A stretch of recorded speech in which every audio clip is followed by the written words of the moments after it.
Kalau saya lihat squad timnas sekarang, kita main home juga, kita harus ambil 3 poin lawan Cina, itu sangat penting. Kita harus menang di situ. Ya, kita kasih maksimal. To know each other a little bit more because they've been away a long time.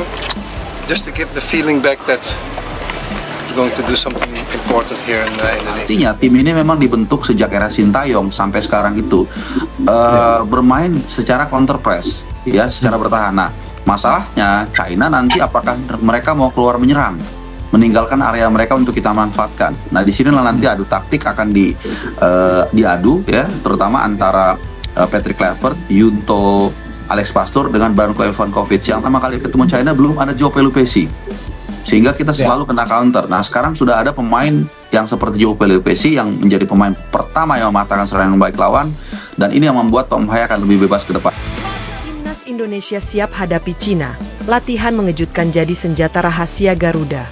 Jakarta, 27 Mei 2025. Tim nasional Indonesia kembali menjadi sorotan publik tanah air dan Asia menjelang laga penting melawan raksasa sepak bola Asia, Cina, dalam lanjutan kualifikasi Piala Dunia 2026 zona Asia.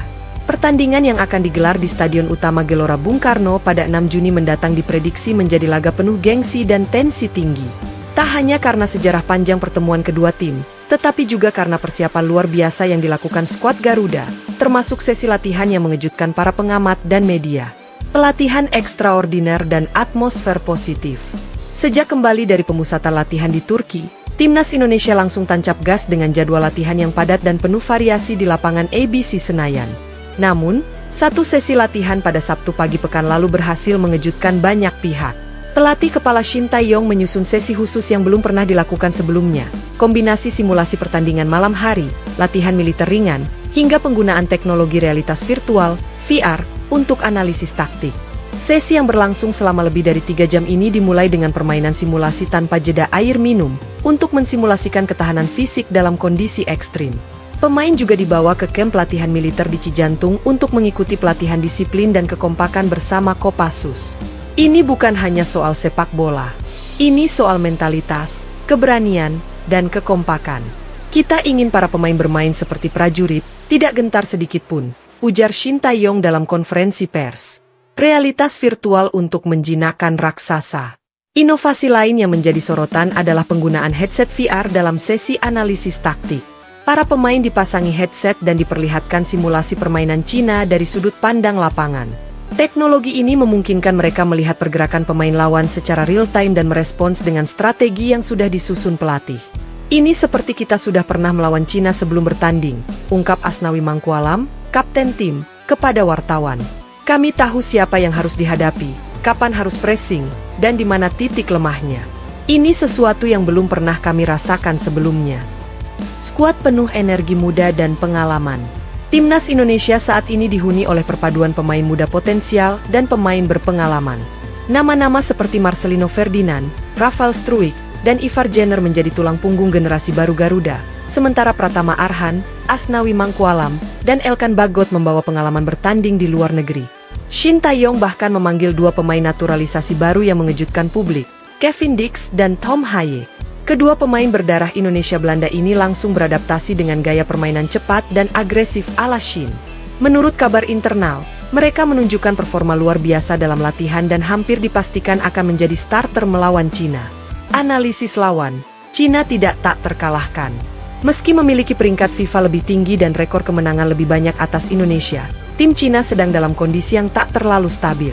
Dalam 3 laga terakhir, mereka hanya meraih 1 kemenangan. Pelatih baru mereka, Alexander Jankovic, sedang mencoba melakukan revolusi taktik, namun belum menunjukkan konsistensi. Cina tetap tim yang harus diwaspadai. Mereka punya lini tengah yang sangat kuat dan striker yang cepat. Tapi kami sudah pelajari mereka. Kami tahu celahnya, kata pelatih fisik Kim Woo-jae.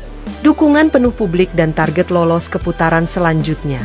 PSSI dan pemerintah telah mengupayakan segala dukungan untuk timnas, mulai dari fasilitas, bonus, hingga kampanye masif di media sosial. Stadion GBK diprediksi akan dipenuhi lebih dari 80.000 supporter. Tiket pertandingan sudah ludes hanya dalam waktu 12 jam. Ketua Umum PSSI, Erick Thohir, dalam wawancaranya menyatakan, ini bukan cuma pertandingan sepak bola. Ini bagian dari kebangkitan nasional. Kami ingin lolos ke Piala Dunia, dan itu dimulai dari mengalahkan tim besar seperti Cina. Kesimpulan, Indonesia siap membuktikan diri. Dengan segala persiapan fisik, taktik, dan mental yang dilakukan, Timnas Indonesia tidak lagi menjadi tim underdog yang mudah diremehkan. Mereka siap memberikan kejutan, bukan hanya untuk Cina, tapi untuk seluruh Asia. Pertandingan nanti akan menjadi pertaruhan harga diri, kekuatan strategi, dan bukti bahwa sepak bola Indonesia telah memasuki babak baru. Timnas Indonesia siap hadapi Cina. Latihan mengejutkan jadi senjata rahasia Garuda. Jakarta, 27 Mei 2025, Tim Nasional Indonesia kembali menjadi sorotan publik tanah air dan Asia menjelang laga penting melawan raksasa sepak bola Asia, Cina, dalam lanjutan kualifikasi Piala Dunia 2026 zona Asia. Pertandingan yang akan digelar di Stadion Utama Gelora Bung Karno pada 6 Juni mendatang diprediksi menjadi laga penuh gengsi dan tensi tinggi. Tak hanya karena sejarah panjang pertemuan kedua tim, tetapi juga karena persiapan luar biasa yang dilakukan skuad Garuda, termasuk sesi latihan yang mengejutkan para pengamat dan media. Pelatihan ekstraordiner dan atmosfer positif. Sejak kembali dari pemusatan latihan di Turki, Timnas Indonesia langsung tancap gas dengan jadwal latihan yang padat dan penuh variasi di lapangan ABC Senayan. Namun, satu sesi latihan pada Sabtu pagi pekan lalu berhasil mengejutkan banyak pihak. Pelatih kepala Shin Tae-yong menyusun sesi khusus yang belum pernah dilakukan sebelumnya. Kombinasi simulasi pertandingan malam hari, latihan militer ringan, hingga penggunaan teknologi realitas virtual, VR, untuk analisis taktik. Sesi yang berlangsung selama lebih dari 3 jam ini dimulai dengan permainan simulasi tanpa jeda air minum, untuk mensimulasikan ketahanan fisik dalam kondisi ekstrim. Pemain juga dibawa ke kamp pelatihan militer di Cijantung untuk mengikuti pelatihan disiplin dan kekompakan bersama Kopassus.